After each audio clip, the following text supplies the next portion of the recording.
Hello students, I am Raghunanda working as an assistant professor of physics. Students, in the last class you have studied in detail about the black body radiation. So in this class we are going to study the black body radiation spectrum, or we can say that spectral distribution of the black body radiation and the concept of energy density. So in the year 1892, two physicists by name Lummer and Prinsham, they conducted an experiment to study the spectral distribution of black body radiation. So the arrangement of the experiment is as shown in this figure. This is the source of radiation, or we can say black body radiation. So it is allowed to fall on a mirror, and the reflected light is allowed to fall on a fluorescent prism, and it will get dispersed, and again it falls on mirror M2 and is focused and fall on a bolometer. Bolometer records the intensity of radiation.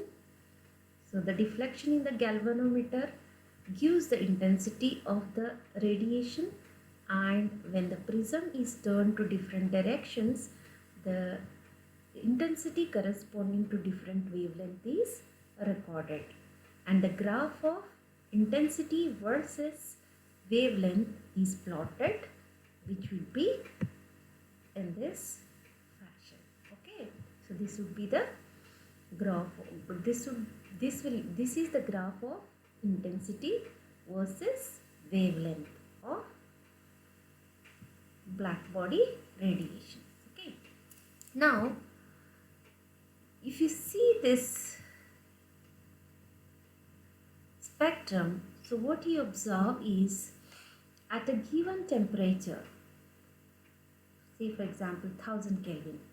So if the black body temperature is maintained at 1000 Kelvin at a given temperature, it is observed that the energy is not uniformly distributed, isn't it? So energy at different wavelengths is having different value.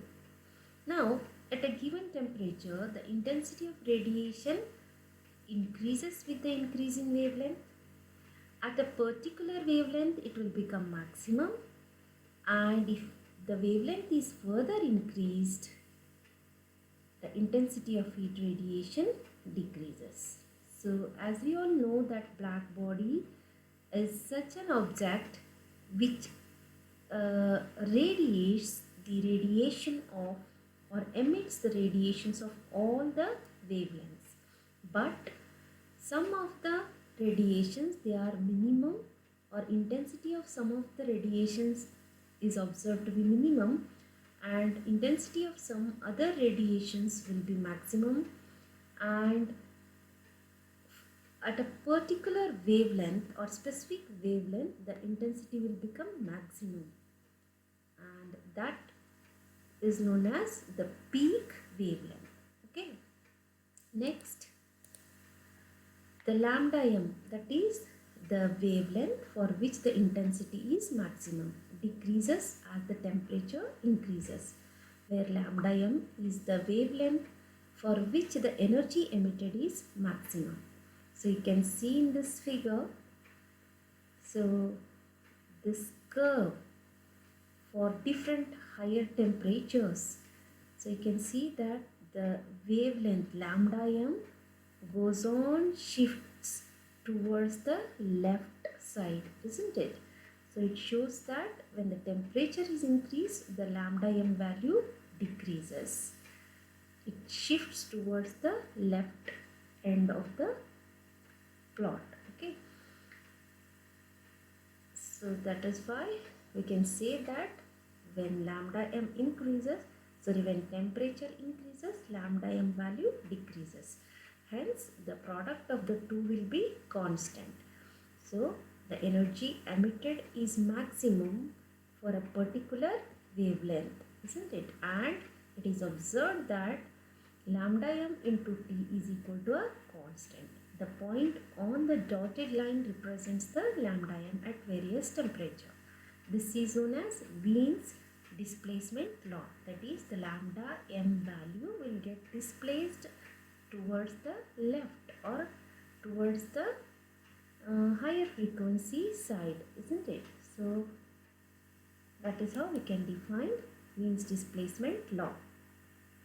At the temperature, as the temperature increases, an energy emission increases for all wavelengths. You can see that as the temperature increases, so the energy, see for example, this is lambda. Assume that this is the value of lambda. For 1000 Kelvin, the point is here, but for the next curve for which the temperature is 1250, the value of the energy that is emitted is larger compared to the previous one, isn't it? So what this implies, as the temperature increases, an energy emission increases for all wavelengths. Next point is the area under the curve. The total area under the curve gives the total energy emitted by the body at a particular temperature for the range of wavelengths considered. So always the area under this curve gives the total energy emitted by the body at a particular temperature for the range of wavelengths considered. And as this area under the curve represents the total energy, and it is observed that when the temperature of the black body is increased, this area also increases. So the total energy emitted is directly proportional to the fourth power of the temperature of the body, that is proportional to T to the power 4, which is Stephen's law. So what are the characteristics of the black body radiation spectrum? So far we have studied. So at a given temperature, the energy is not uniformly distributed. How it is distributed then? At a given temperature, the intensity of heat radiation increases with the increasing wavelength, and after a particular or at a particular wavelength it becomes maximum, and then it starts decreases, and the wavelength for which the intensity is maximum is observed to be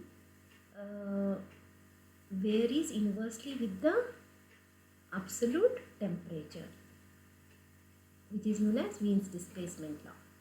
As the temperature increases, an energy emission also increases. The area under the curve represents the total energy emitted by the body at a particular temperature for the range of wavelengths considered. As the temperature increases, it is observed that the area under the curve also increases, and hence we can write that the total energy emitted per unit area per unit time is directly proportional to the fourth power of the temperature of the body, which is nothing but the Stephen's law. So these are all some of the characteristics of black body radiation spectrum. Now let us know about another concept called as concept of energy density. So as we all know, energy density, how it is defined, it is the amount of energy stored in a given system or a region of space per unit volume. So energy density is the energy stored in a given system or region of space per unit volume. So in order to derive the expression for energy density, let us consider a hollow enclosure E, in which dV is the small elementary volume. Let us consider another imaginary sphere whose radius is small r and whose radius is very large compared to this unit or this small volume, and if length is the length of L, if L is the length of the cone through the volume, dV means from here to here. L is the length of the cone through volume, dV. dA is the elementary area on the imaginary sphere, and if A is the cross section of the cone, and then the solid angle of the cone is given by A by r square. If K is the specific intensity of radiation through unit solid angle per unit time, then the amount of radiation through the area dA is given by K into dA into A by r square. If time taken by this radiation to travel the elementary volume under consideration is L by C, where C is the velocity of radiation, then the total amount of radiation contained in the volume dV within the solid angle is given by K into dA into A by r square into L by C. Now, this A into L is equal to dV. Now, for the entire enclosure of radius r, it is given as summation of this. Now, after simplifying this, summation of K, this is summation of dV is V, C by r square. 4 pi r square is the surface area of the imaginary sphere. Now solving this or simplifying this, what we are going to get? 4 pi kV by C. Energy density of the radiation inside the enclosure is given by total radiation per unit volume. So this is the total radiation per unit volume, which gives the expression for energy density to be equal to U is equal to 4 pi K divided by C. So this is the very important expression you need to remember. Now, how this energy density is dependent on the temperature, let us see. The total energy radiated from an area in a region of space is given by Stephen-Boltzmann's law. As we all know that this is equal to sigma into T to the power 4. So, in terms of energy density, how this total energy emitted per unit area per unit time is given means it is equal to C by 4 times the energy density. So it is very important equation, you need to remember this. So energy density in terms of emissive power, or we can say that the energy that is emitted per unit area per unit time is given as C by 4 times the energy density is equal to the rate of emitted radiations per unit area. Okay, now this energy density of radiation inside a constant temperature enclosure, it is quite independent of the nature or shape of the walls and depends only upon the temperature. So this is the dependency of the temperature, dependency of the energy density on the temperature. Although different bodies radiates at different rates, the quantity of the energy density of the radiation inside the enclosure remains unchanged as long as its temperature remains constant. So these are the points which depict the temperature dependence of energy density. Means the energy density of the black body radiation, it depends only on the temperature and not on the nature or shape of the body. So students, in this session what we have learned about the spectral distribution of black body radiation, and we have studied the concept of energy density, and we have obtained the expression for energy density